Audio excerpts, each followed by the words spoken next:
നമസ്കാരം. ഞാൻ നിങ്ങളുടെ സ്വന്തം സൈക്കോളജിസ്റ്റും സുഹൃത്തും വഴികാട്ടിയുമായിട്ടുള്ള സൈക്കോളജിസ്റ്റ് നാഗരാജ്. അടുത്തിടെ വന്ന ഒരു 10 വയസ്സ് പ്രായമാകുന്ന ഒരു കുട്ടിയുടെ കേസ്. ഈ കുട്ടിക്ക് എത്ര വർഷങ്ങളായിട്ട് നിഗമനത്തിൽ എത്തിയിരുന്നത്, കാരണം ഈ കുട്ടി ഭയങ്കര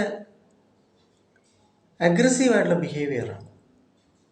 ഒരു സ്ഥലത്ത് നിന്നാൽ ആ മാനറിസംസ് ഇല്ല, സ്കൂളിലും പരാതി, പഠിക്കാൻ ഓക്കെയാണ്, ഇൻ്റലിജൻസ് ഒക്കെ ഉണ്ട്, അനുസരണയില്ല, തലതറ പറയുക, ഇങ്ങനെയൊക്കെയാണ് ഈ കുട്ടിയെക്കുറിച്ചുള്ള പരാതി.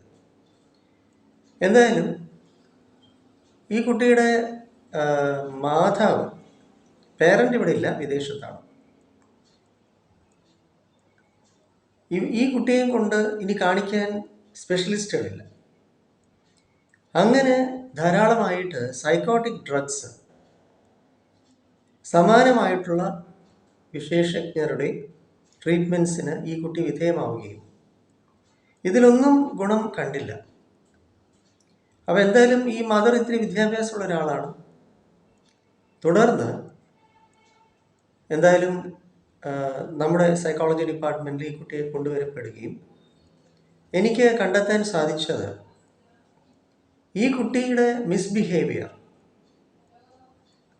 ഞാൻ ആരെയും മോശക്കാരനാക്കാനോ മറ്റുള്ളവർ മോശം എന്ന് സ്ഥാപിക്കാനോ അല്ല ഇത് പറയുന്നത്.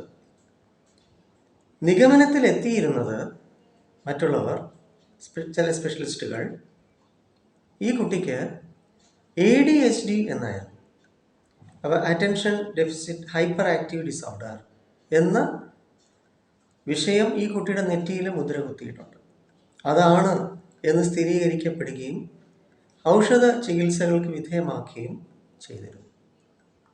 എന്നാൽ ഞാൻ കണ്ടെത്തിയത് ഈ കുട്ടിയുടെ ഇപ്പോൾ 10 വയസ്സ് പ്രായത്തിലുള്ള കുട്ടിക്ക് യഥാർത്ഥമായ ഇത്തരം ഒരു അസ്വസ്ഥത ആരംഭിച്ചത് ഈ കുഞ്ഞ് ഇവരുടെ അമ്മയുടെ ഉദരത്തിലുള്ള കാലഘട്ടം മുതൽ തന്നെ ഫീറ്റസ് ആയിരുന്ന സമയത്ത് തന്നെയും സ്വസ്ഥതയില്ല എന്നുള്ളതാണ്.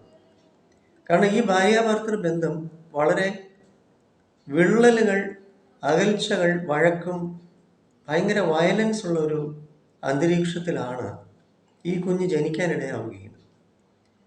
അപ്പോൾ തുടർന്ന് ഈ ഭർത്താവ് കുറച്ച് വിദേശത്ത് പോയ സമയങ്ങളിൽ കുറച്ച് ആശ്വാസം ഈ കുടുംബത്തിലുണ്ടായിരുന്നു. തിരികെ നാട്ടിൽ വന്ന സമയങ്ങളിലൊക്കെ വിഷയങ്ങളുണ്ട്.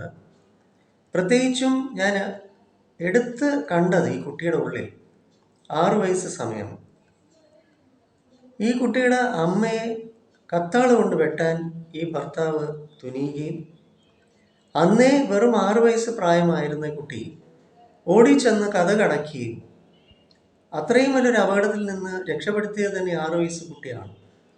അത്രയ്ക്ക് ഇൻ്റലിജൻ്റ്, അത്ര ഹീറോയിസം ഉള്ളൊരു കുട്ടിക്കാണ് ഇത്തരം ഒരു തെറ്റായ നിഗമനം കൊടുത്തിരിക്കുന്നത്, ADHD എന്നുള്ളത്. ഇത് മദറുമായിട്ട് ഞാൻ സ്ഥിരീകരിക്കുകയും വാസ്തവികത പുറത്തു വരികയും തീർച്ചയായിട്ടും കുട്ടി ഇന്ന് വളരെ ഹെൽത്തിയാണ്, ഹാപ്പിയാണ്, വളരെ കംഫർട്ടബിളാണ്. ഇവിടെ എൻ്റെ കൺസൾട്ടിങ് റൂം, ഞാൻ കൊല്ലം അയത്തിൽ മെഡിറ്ററേനിയൻ ഹോസ്പിറ്റലിലാണ് കഴിഞ്ഞ 5 ഇയേഴ്സായിട്ട് വർക്ക് ചെയ്തത്. ഇപ്പം നെക്സ്റ്റ് മന്ത് ജൂലൈ 12 ഞാൻ 5 കൊല്ലം തേക്കാണ് ഇവിടെ തന്നെ. നേരത്തെ ഉപാസന ഹോസ്പിറ്റലൊക്കെ ആയിരുന്നു. 23 ഇയേഴ്സായി ഫീൽഡ്.